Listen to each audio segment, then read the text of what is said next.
aquietemos as nossas mentes, para que possamos fluir o divino que há em nós. Nascemos, somos de origem divina, e a fé que transporta montanhas, remove montanhas, transporta montanhas, que é a fé humana e a fé divina, já nasce em nós. Assim, transcender a matéria é questão de muito trabalho, muito estudo, muito esforço voltado para, porque o divino sempre esteve e está presente em nossas vidas. E assim, mestre, com essas palavras, com essas assertivas verdadeiras, oriunda do plano físico e extrafísico, damos iniciado às nossas atividades, desejando a todos muita paz, pedindo que Deus abençoe encarnados e desencarnados, presentes e a caminho para assistir, para internalizar o conteúdo da fala da tarde, lembrando que esse mês o tema central é as seguidoras de Jesus, e hoje temos na fala Alina Lins com o tema Amélia Rodrigues. Abençoa a todos nós, em especial a Alina Lins, para que ela possa trazer todo esse conteúdo, auxiliando assim no nosso processo evolutivo, aprendendo hoje e sempre. Muita paz, que assim seja.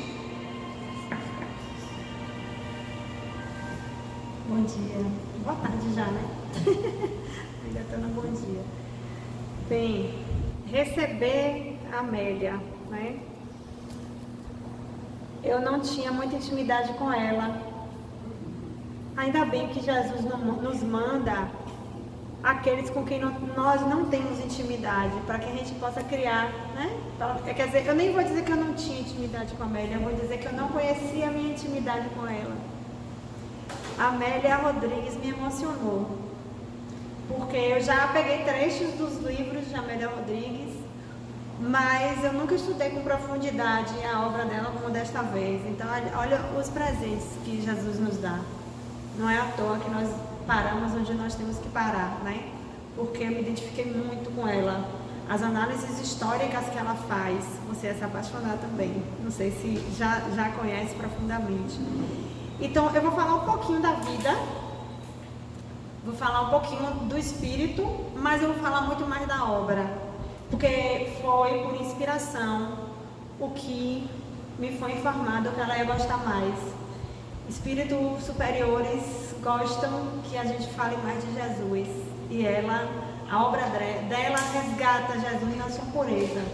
Então eu vou começar, vamos ver o tempo, a gente planeja sempre muita coisa, falando da vida rapidamente, encarnada, e aí depois a gente fala que ela hoje é trabalhadora com Joana de Ângeles, né? Ela faz parte dessa falange de espíritos, e nós vamos para as 10 obras dela, 11 com a infantil, que ela fez com Divaldo Franco, né?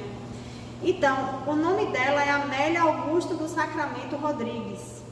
Nasceu em 26 de maio de 1861 na Fazenda Campos, situada em freguesia de Oliveira dos Campinhos, município de Santo Amaro da Purificação, no estado da Bahia. Hoje nós temos inclusive um município chamado Amélia Rodrigues, que foi uma parte era de Santo Amaro, né, que emancipou, tá? É filha de Félix Rodrigues e Dona Maria Raquelina Rodrigues. Já mostrava elevada condição espiritual desde a infância, tendo começado a escrever poesias aos 12 anos. Eu, quando era dessa idadezinha, também escrevia muita poesia e eu não sabia de onde vinha, porque eram vivências que eu não tinha, né? E era da mediunidade. Então a gente, né, como a gente vê, vai se identificando com os espíritos, né? Eu acho que quando o espírito é superior, a gente fica querendo se identificar mais ainda, né? A gente fica buscando mais identidade. Então ela estudou com o cônego Alexandrino do Prado, e em seguida foi aluna de professores Antônio de Araújo Gomes de Sá e Manuel Rodrigues de Almeida. Sua vocação para o magistério era inata, e a partir disso matriculou-se no colégio mantido pela professora Cândida Álvares dos Santos e começou a lecionar em Arraial da Lapa. Essa parte da vida dela tem no site da União Espírita Mineira, uma parte de biografias, né? Então, ela depois se concursou e foi lecionar em Santo Amaro da Purificação. Ficou lá por 9 anos, né? Só que se destacou bastante nessa atividade dela e ela depois foi transferida para cá, para Salvador. Ficou na Escola Central do bairro de Santo Antônio. Em 1905, um de seus alunos, ainda adolescente, foi selecionado para lecionar inglês pelo sistema do filósofo Spencer. Amélia Rodrigues não só o ajudou a compreender o pensamento daquele filósofo, como complementou seu aprendizado. Disse a ele: o jovem precisa de educação moral, que é o princípio fundamental da disciplina social. Sem apelar para o coração, educar é formar no homem as mais duradouras forças da ordem social, né? Então, trazem essa frase dela, dizendo o quê? Que se identifica com o pensamento de Fenelon, que é no Livro dos Espíritos, do Evangelho segundo o Espiritismo, onde ele fala que educar é formar homens de bem, não apenas instruí-los.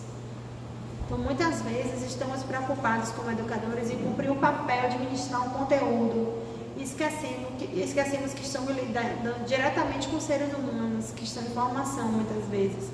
Então, nós temos esse papel de transformá-los em homens de bem. Muitas vezes, esse transformar em homem de bem não é da lição de moralismo, mas é apoiar nas suas dificuldades, acolher, né? Lidar com o difícil, que é a missão do educador, porque se fosse só lidar com o fácil, não seria nem missão, né? Então, notável professora, ela também foi poetisa emérita, escritora, teatróloga e foi expoente cultural de letras da Bahia. Escreveu peças teatrais, obras para literatura infantil, didáticas, romances. Ela se aposentou precisando de descanso, mas não conseguiu parar, né? Então ela voltou para o magistério, só que fundou um Instituto Maternal Maria Auxiliadora, que mais tarde transformou-se na Ação dos Expostos. Eu pesquisei esses institutos, essa Ação dos Expostos. Esses dados se repetem muito, esses textos se repetem muito em vários sites, igual o texto. E esses institutos eu não achei nada atualizado, mas achei muitos novos institutos formados a partir disso. Então a gente tem o Instituto Amélia Rodrigues em São Paulo, a gente tem núcleos no Paraná. Então a obra dela não ficou restrita a isso aqui, isso que é importante. Na obra do Espírito, a gente conseguir levar essa luz para o mais longe, porque a gente vai alcançar mais almas, né? Então fazer o bem é sempre melhor, quanto mais alcance a gente tiver, né? Então, ela era abolicionista e deixava isso claro. Eu vou depois trazer uma poesia dela. E dentre os trabalhos dela, ela fundou um grupo de mulheres, né? Ela era feminista também, então era bem, né, aguerrida nos direitos das minorias, nos direitos dos sofredores. E assim, que eu falo dessa identidade minha com ela, vocês me perdoem o apaixonamento, assim, né? Mas porque ela, quando ela relata as passagens de Jesus, ela o tempo todo traz acerca da desigualdade, como as pessoas que estão no poder, essa fome de poder, como ela destrói o ser humano.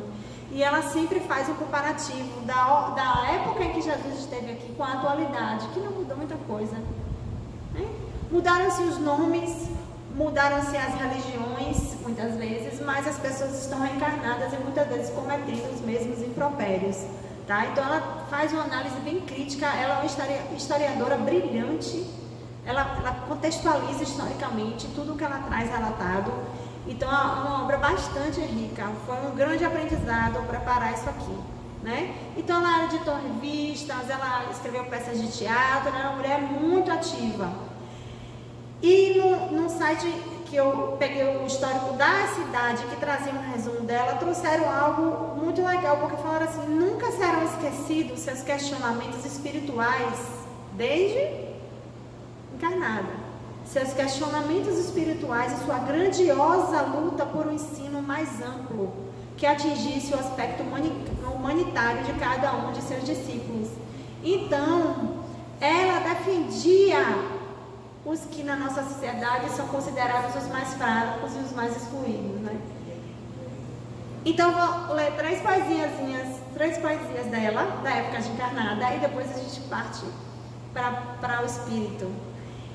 Uma poesia. Quando entre as mãos da criança um livro aberto se vê e a voz da mestra se escuta, que diz à criança, lê, parece que Deus sorrindo por sobre este grupo lindo, mais uma vez reproduz no caos de um outro infinito aquele fecundo grito de outrora, faça-se luz. Olha aí, eu me arrepio. Por quê? O que ela diz aqui? Né? Que quando vai dizer a criança lê, a gente está dizendo faça-se luz. Porque é o empoderamento, o conhecer, né? O ler é poder ela mesma ser responsável pelo seu aprendizado a partir dali. E olha quantas portas se abrem. Eu acho que talvez a gente não tenha noção da importância de quem está ali, mediando isso numa criança, ensinando a ler, né? Você entra no mundo dos adultos, que a gente, até aprender a ler, não tem noção das informações. Aí quando a gente vê uma criança aprendendo a ler, ela sai na rua lendo as placas, aqui é uma sorveteria, né? Então, olhe como o ler já nos torna mais informados e situados no mundo que estamos, né? Um outro que ela trouxe, dorme em paz, coração, não tenhas medo da tempestade que lá fora explode. Ela quebrar-te em seu furor não pode, porque tu és forte, assim como um rochedo. Tu tens em Deus o mágico segredo de expulsar tudo quanto te incomoda. Ao seu oceano a calma fresta acode, e o sol para iluminar-te sai mais cedo. Deus vela enquanto dormes. Deus escuta a voz de tua prece. Vê teu pranto e dá-te forças na contínua luta. Seu olhar é uma túnica de amianto que te envolve claríssima, impoluta. Dorme em paz, coração, não temas tanto. Atualíssimo para nós, para nosso coração, que a tempestade que vemos aí pelo mundo nos deixa inquietos. E nós precisamos confiar no olhar dos pássaros do céu, né? Que Deus está sempre nos protegendo. Vou ler a última porque traz muito a questão do abolicionismo e eu acho isso importante, né? Essa defesa. O se posicionar em favor dos mais fracos, muito contra uma ideia vigente e dominante de uma elite e de um poder dominante, que para enfrentar, a gente vai ver como é desleal essa luta, no sentido de que os homens mais vis utilizam de formas abomináveis para derrubar aqueles que ameaçam a sua forma de vida, né?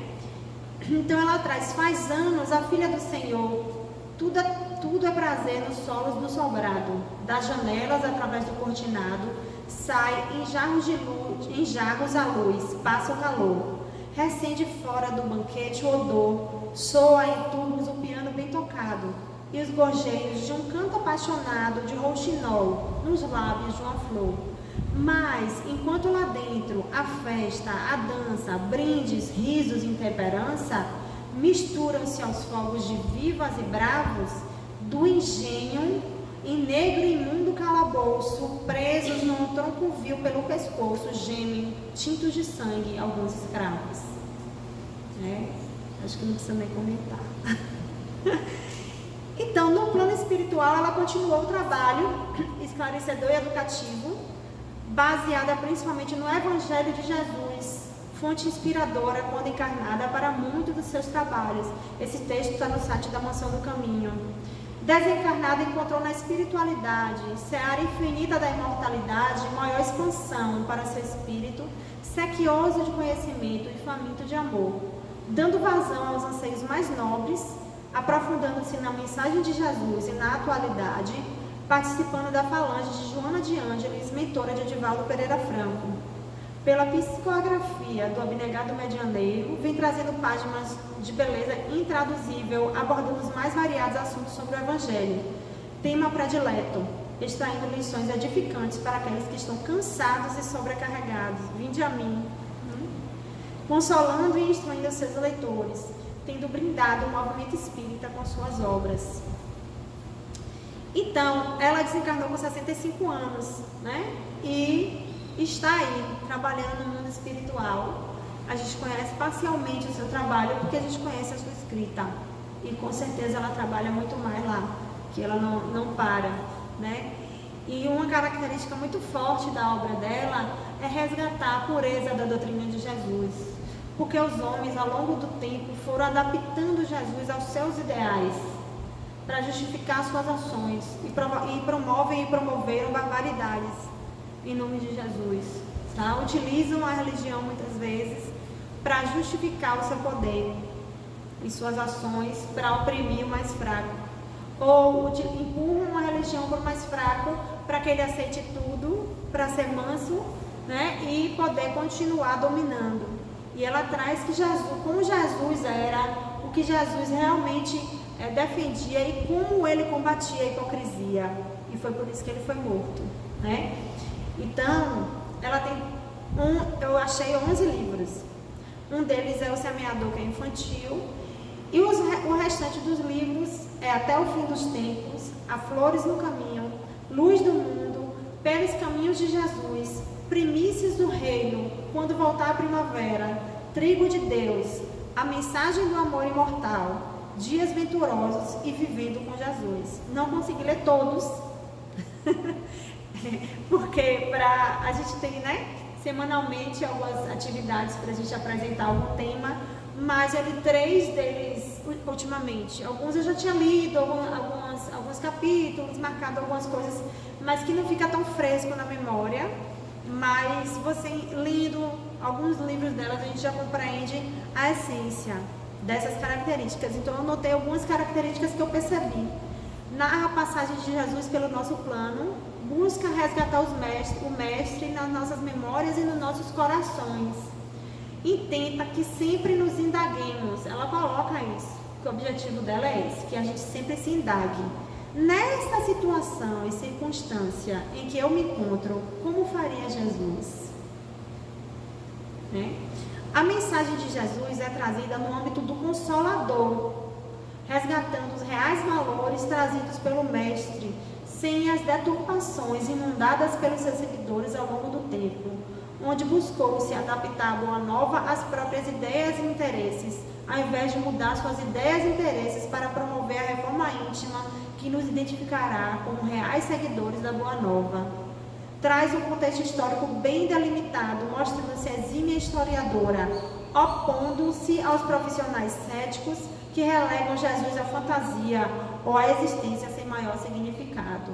Então nós temos vários historiadores que tentam diminuir o papel de Jesus na humanidade. Tá? Então ela se opõe, ela cita e ela se opõe, ela é muito direta nisso. Então no livro Pelos Caminhos de Jesus, ela resume qual é o propósito dela com essas obras. Ela fala, é necessário parar na desabalada corrida de falta de tempo para revisar, reconsiderar e repensar Jesus. Volver aos seus ensinamentos, volver aos seus caminhos e repercorrê-los com reflexão e ternura é tarefa inadiável. Ao fazê-lo, cada indivíduo, sem dúvida, experimentará o calor da presença dele e a imanência do seu amor, permeando-lhe a existência. Quando ela traz isso, de a gente sentir de novo a presença dele, chegará um negocinho assim no coração, porque ela deixa muito marcada a presença dele junto aos apóstolos, e ela vai aos diálogos que nem sempre estão no Evangelho, às vezes toca um pedaço. E ela traz muito a intimidade dele com os apóstolos, né? E com um que eu amo de paixão, que é João, né? Então João era muito questionador, mas João era muito fiel, ele era muito puro. E esses diálogos são de uma riqueza enorme. E o que acontece? Após o desenlace de Jesus, ficou aquele vazio. E a gente, quando lê, a gente consegue sentir isso no coração. Aquela saudade, aquela vontade de ter aproveitado mais a sua presença. É uma coisa tão profunda que a gente consegue sentir. E isso, ela faz assim, é como se nós ficássemos órfãos mesmo. E o Consolador Prometido vem para diminuir essa sensação de orfandade. Vem para resgatar Jesus na sua pureza. Ninguém pode prescindir dele e ser realmente feliz. A nossa proposta aqui fica nestas páginas repassadas de carinho, que escrevemos com as mais elevadas emoções espirituais, como contribuição insignificante, embora, para todo aquele que se encontra insatisfeito ou inquieto ou aturdido, o mantenha o anseio de conquistar o reino de Deus, em uma última hipótese existente no próprio coração, aguardando. Então ela traz esse resgate, que muitos de nós já temos essa sensação de que precisamos resgatar. Ela está aí, né? Como o próprio Paulo trazia a pureza de Jesus, tentando tirar maquiagens e importância com o que é pequeno e material. E ao longo da existência, alguns espíritos foram enviados, Francisco de Assis, né? Alguns espíritos foram enviados aqui, a própria Teresa de Jesus, né? Para resgatar essa pureza da mensagem dele. Só que nós somos muito perfeitos ainda para compreender, e muitas vezes deixamos isso ao vento. Às vezes precisamos de um acontecimento que nos leve a ter um contato com algo assim tão profundo, para que a gente consiga vislumbrar essa pureza. Eu acho que compreender ainda está meio cedo, mas a gente pelo menos vislumbrar, para saber qual é esse caminho reto, porque a menor distância entre dois pontos é uma linha reta, e a retidão é um termo utilizado para a forma como devemos agir para chegar até ele. Então, em linha reta, que nós possamos ascender a partir desse início de compreensão de que caminho seguir, né? Então, comparando aquela época com a atual, ela traz vários trechos. Eu trouxe alguns dos livros que eu li, então, de Trigo de Deus, mas hoje ainda permanece quase tudo assim. Mudaram as épocas, aumentaram as populações e prosseguem quase as mesmas causas da miséria, que é filha dileta do egoísmo e da avareza de alguns poucos homens, como ocorria naqueles tempos. Em Trigo de Deus ela traz ainda, hoje ainda permanece assim. As cruzes mudaram de forma e suas traves são invisíveis. A fogueira é interior e o circo aumentou as dimensões. O circo romano, ela cita aqui, onde colocavam os primeiros cristãos para serem devorados por leões, né? Aumentou as dimensões, alcançando todo o planeta. Fidelidade a Jesus torna-se autoimolação com o sacrifício da renúncia. O escárnio mal disfarçado e o menosprezo dos vitoriosos do mundo atiram suas pechas depreciativas naqueles que amam por Jesus e por ele vivem. Nem sempre são aceitos nas altas rodas quem ama Jesus, senão como personalidade singular, estranha, merecedora de curiosidade e logo depois desdém. Podem chamar atenção por um instante como exóticos, raramente recebem respeito e poucas vezes são tidos como honrados, mesmo que homenageados por um momento. Não foi assim? Jesus entrou na cidade em festa e lá mesmo a mesma população que estava celebrando a sua chegada pedia a sua crucificação. É natural que assim aconteça e eles o sabem, porque o reino pelo qual abalam não é deste mundo. Vive-se a hora da grande transição e as sombras que se adensam logo mais serão diluídas pelo sol do novo tempo. E ela traz em Luz do Mundo, os problemas sociais, morais e políticos de hoje diferem pouco daqueles que agitavam os dias em que Jesus viveu conosco. A superdensidade da população, as técnicas de comunicação esmagando o espírito humano por acúmulo de informações produzem exaustão, não é verdade? Olha como os jovens estão o tempo todo cansados. O tempo todo cansado, eu estou tão cansado. Né? Busca-se tudo para solucionar a problemática externa, enquanto o homem prossegue sozinho e incógnito ainda. E Jesus continua ignorado. Israel, a soberba do pretérito, está hoje simbolicamente com dimensões gigantescas. Então nós temos novas Israéis, se a gente puder falar assim, né? Que são os novos dominadores, fazendo-se representar por grandes nações adoradoras do deus Moloque e do bezerro de ouro. Esse deus Moloque era adorado com sacrifício de crianças. As crianças eram sacrificadas para se conseguir o favor da vitória nas guerras, tá? Então era assim, Você dá em sacrifício a esse Deus o que lhe é mais precioso para que você consiga vencer a guerra, que é algo tão perene, tão material, né? Rabinos odientos e fariseus impiedosos, a gente consegue identificar na nossa sociedade. Eles não são mais, não tem mais a aparência dos judeus da época, mas a gente conhece, né? Rabinos odientos, fariseus impiedosos, saduceus astutos, samaritanos detestados, galileus humildes e levitas arbitrários multiplicam-se nessas horas, envergando roupagem diversa e ocultos sob nomenclatura estranha. Então a gente lê lá, escriba, fariseu, né? Aqueles personagens daquela época e daquela cultura, mas aquelas personalidades, de acordo com o nível de poder, de entendimento que tinham, se repetem hoje nessa existência, com outros nomes, com outra roupagem. O homem chegou à lua, mas não penetrou o âmago do próprio ser. Nós buscamos sempre muito fora, fugimos de buscar dentro de nós. Sempre é mais fácil a incursão para fora e a solução simplista de conquistar os outros, por mais confrontadora e melhor retribuição externa do que a ingente conquista interior sobre si mesma. A gente não se preocupa demais em agradar e ser querido?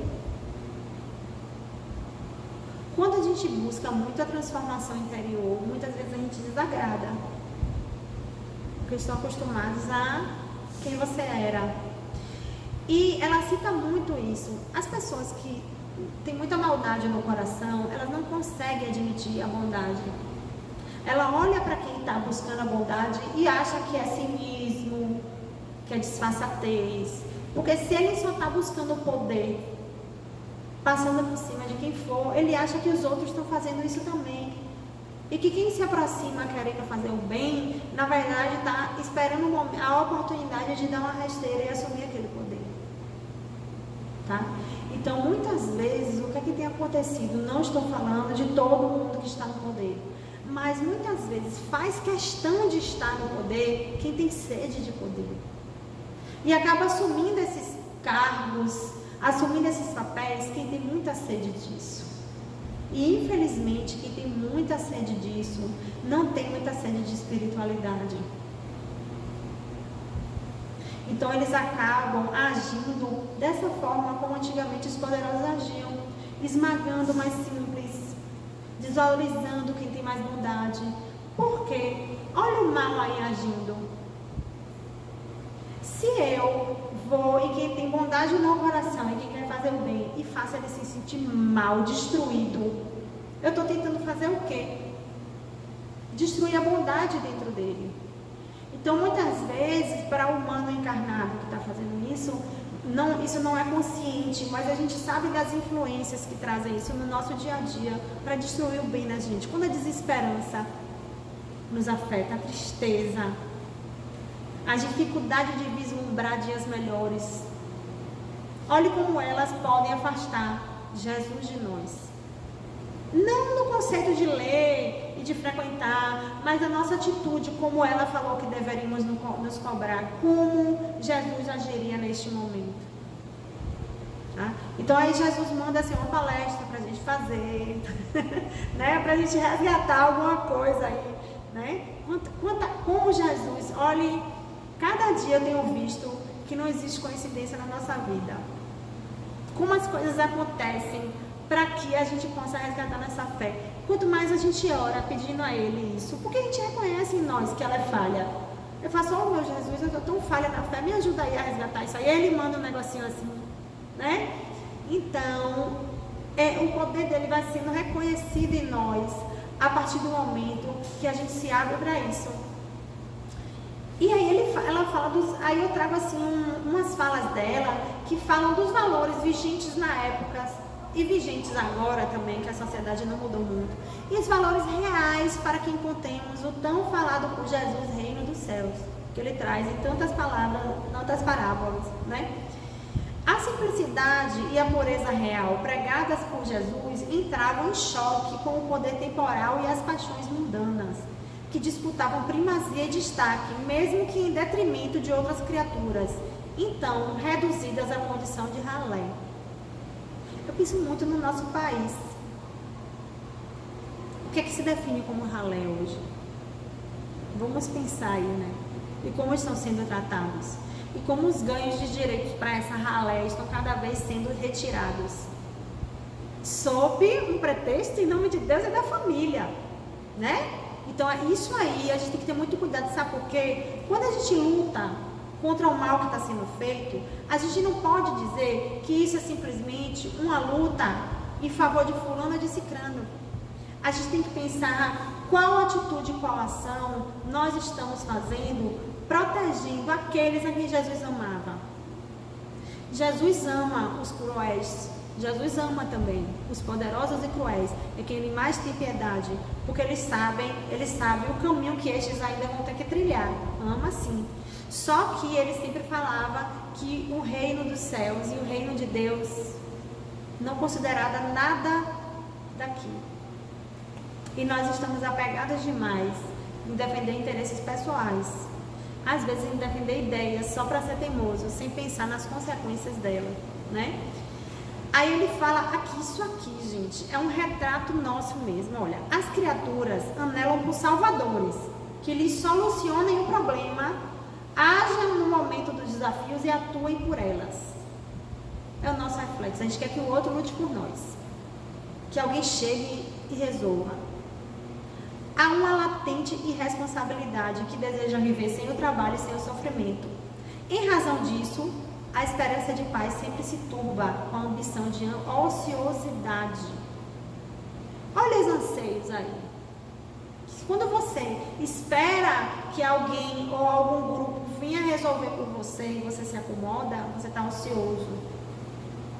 Porque Deus, a fé não é sentar na cadeira e falar Deus proverá. A fé é ativa. Jesus quer nossa atividade. Não nos quer parados. Vencer nessa é super difícil.